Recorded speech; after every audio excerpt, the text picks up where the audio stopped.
જય શ્રી કૃષ્ણ, જય માતાજી। જોતાં તમને ખ્યાલ આવી જ ગયું હશે કે આજની રેસીપીમાં શું છે। તો આજે બાળકોની ફેવરિટ એવી મેગી બનાવવાની છે અને એમાં પણ ઘણી બધી પ્રકારની મેગી બનતી હોય છે। તો આજે આપણે એમાંથી એક તડકા મેગી બનાવી રહ્યા છીએ।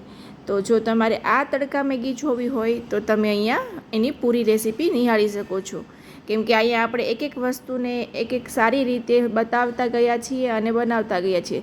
જો તમે બજારમાં આ રીતની મેગી ખાધી હોય ને તો તમને ખ્યાલ હશે કે એમાં ઘણી બધી ફ્લેવરની મેગી બનતી હોય છે।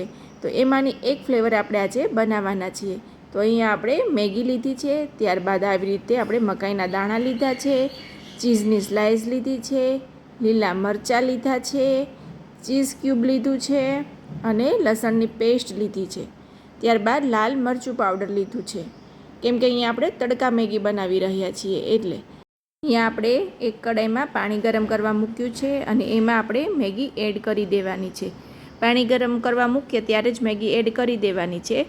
આ રીતે આપણે અહીંયા 2 ભાગ મેગીના લીધા છે, એટલે કે મોટી એક મેગી આવે એ આપણે અહીંયા લીધેલી છે। તમારા ઘરમાં જેટલા હોય એ રીતે તમે ક્વોન્ટિટી લઈ શકો છો મેગીની। ત્યારબાદ અહીંયા હવે એમાં આપણે મકાઈના દાણા એડ કરીશું અને મકાઈના દાણા અહીંયા થોડા એવા જ એડ કરવાના છે, કેમ કે તમે બજારમાં જ્યારે ખાવા જાઓ ને ત્યારે આ રીતના થોડા વેજીટેબલ અંદર એડ હોય, તો એ રીતે અહીંયા આપણે થોડી ક્વોન્ટિટીમાં મકાઈના દાણા લેવાના છે। પાણી સારી રીતે ઉકળવા લાગે એટલે એમાં આપણે મેગીનો મસાલો એડ કરી દેવાનો છે અને મેગીનો મસાલો આપણે આ સ્ટેજ ઉપર જ એડ કરવાનો છે।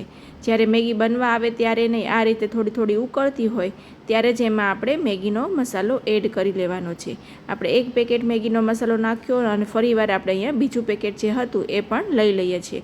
તો અહીંયા આપણે 2 મેગી લીધી છે, તો અહીંયા 2 મેગીના મસાલાના પેકેટ એડ કરી દઈશું।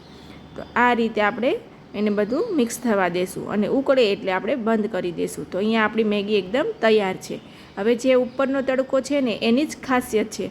અત્યાર સુધી તો આપણે અહીંયા નોર્મલ મેગી બનાવી લીધી, તો અહીંયા આપણે હવે તેલ ગરમ કરવા મૂક્યું છે। તેલ સારી રીતે ગરમ થઈ જાય એટલે આ રીતનું એકદમ ઝીણું બારીક કટ કરેલું લસણ લેવાનું છે। તો અહીં આપણે લસણને લઈ લઈએ અને લસણને સારી રીતે ગરમ થવા દઈએ। ત્યારબાદ અહીંયા 1 ચમચી જેવી લસણની પેસ્ટ લીધી છે, તો લસણની પેસ્ટ લઈ લઈએ અને એને મિક્સ કરી લઈએ, કેમ કે અહીંયા આપણે હવે લસણની મેગી બનાવી રહ્યા છીએ એટલે કે તડકા મેગી। તો અહીંયામાં લસણની ફ્લેવર ખૂબ જ સરસ લાગે છે મેગી સાથે। તો એકદમ લસણને સારી રીતે કકડવા દેવાનું છે। ત્યારબાદ એમાં લીલા મરચાં આ રીતે કટ કરી અને નાખ્યા છે। ત્યારબાદ મેગી ઉપર આપણે ચીઝ સ્લાઇસને આ રીતે મૂકી દીધી છે અને એના ઉપર હવે થોડી કોથમીર એડ કરી દઈશું। તો આ રીતે ચીઝ સ્લાઇસ ગરમ મેગી હોય ને ત્યારે જ મૂકી દેવાની એટલે સારી રીતે એ પીગળી જાય। ત્યારબાદ હવે જો આપણે જે વઘાર હતો ને એમાં લાલ મરચું પાવડર એડ કરી દઈએ અને એ છે ને અહીંયા નીચે ઉતાર્યા પછી જ એડ કરવાનું છે, એટલે લાલ મરચું પાવડર બળશે પણ નહીં અને સુગંધ પણ સરસ રહેશે। જ્યારે બળી છે ને તો એ થોડી કડવાશ પડતો વઘાર થઈ જાય છે, તો એકદમ સરસ સુગંધી વઘાર બને ને એના માટે લાલ મરચું પાવડર છેલ્લે એડ કરવાનું, એટલે એનો કલર પણ એકદમ લાલ જળવાઈ રહે અને દેખાવમાં પણ સરસ લાગે અને ખાવામાં પણ સરસ લાગે। તો આ રીતે હવે વઘારને આપણે ઉપરથી એડ કરી દઈશું અને આ વઘાર જ એટલો ટેસ્ટફુલ છે ને કે મેગીમાં તમે બીજું કોઈ પણ વસ્તુ નહીં રાખી હોય ને તો પણ એટલી સરસ બનીને રેડી થશે।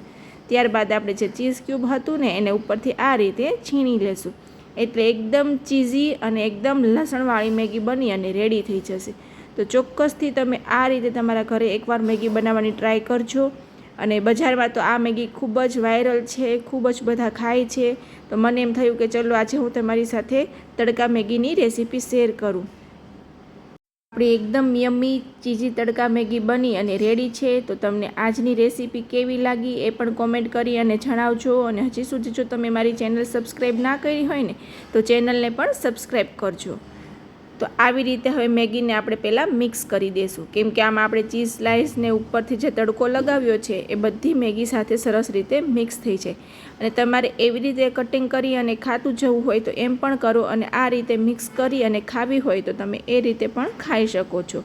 તો આ રીતે આપણે કન્ટિન્યુ અહીંયા મિક્સ કરી દેવાની છે, એટલે એકદમ સરસ એ બની અને રેડી થઈ જાય, ફ્લેવર્સ બધી જગ્યાએ એક સરખી લાગી જાય।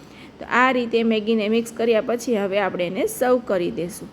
અત્યારે વેકેશનનો માહોલ છે એટલે બાળકો પણ ઘરે હોય અને ગેસ્ટ પણ આવી રીતે વચ્ચે કોઈ આવતા હોય તો આ ડીશ તમે એને સર્વ કરી શકો છો। મળશું વધુ વિડીયો સાથે, આવજો।